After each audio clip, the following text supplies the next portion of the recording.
After news broke late last week that Donald Trump's Department of Justice was investigating, subpoenaing and getting data from Apple on some of Donald Trump's biggest political enemies, over the weekend, the talk shows, of course, wanted to get responses from the men in charge, Jeff Sessions and Bill Barr, who both served as Attorney General under Donald Trump while this scandal was allegedly unfolding. And both men, both Sessions and Barr, and, by the way, Rod Rosenstein, also a higher up at the DOJ at the time, said, we have no idea what you're talking about. We totally didn't do any of this. We didn't even know it was happening.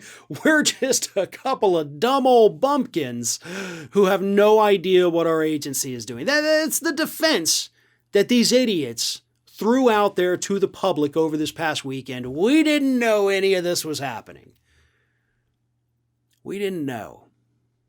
Nah, I don't believe either one of you, at all. These two men basically have shown us over the years that they have no morals, they have no ethics, they have no adherence to the rule of law. So their cries of, I didn't know any of this was happening, I'm totally innocent. Yeah, that's total bullcrap. Nobody should believe anything that these individuals have to say. And of course, the scandal deepened over the weekend as well when we found out, that Donald Trump's DOJ was also getting the metadata from Apple on his own White House counselor, Don McGahn. And of course, Don McGahn's wife as well. So literally anybody that Donald Trump was worried about, the DOJ was going after. And you're going to tell me, you're going to sit there with a straight face, Sessions and Barr, and be like, no, we total coincidence. We didn't know. I was out to lunch that day. Bull. The DOJ was getting records on Adam Schiff, Eric Swalwell, Don McGahn, who McGahn last week, his testimony says that, Trump told him to lie and obstruct justice. So, of course, Trump would want to keep tabs on him, knowing that he had warned Trump, what you're asking me to do is illegal. So, kind of probably going to be one of the guys you want to, let's make sure he's not saying anything to anybody.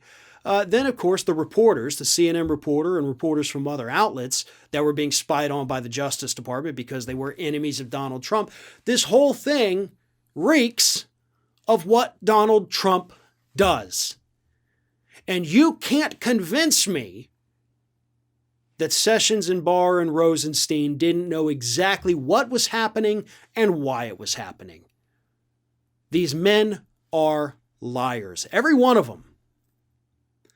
And I don't care what you think of McGahn. I don't care what you think of Schiff. This happening was wrong.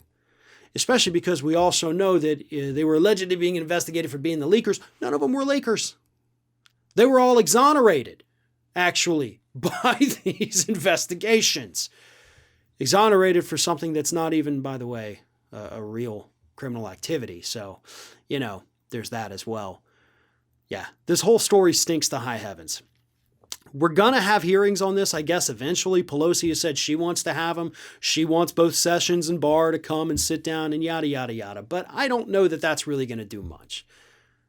Because the men already lied to the press. They already lied to the public. They're going to go there in front of Congress and they're going to lie to Congress as well.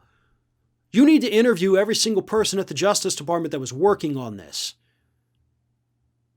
And that wouldn't be a difficult thing to find out. Merrick Garland needs to get on this immediately if he's not too busy investigating the IRS leakers, which he said is going to be a top priority. No, we got a real scandal involving the Department of Justice right now spying on sitting members of Congress, man.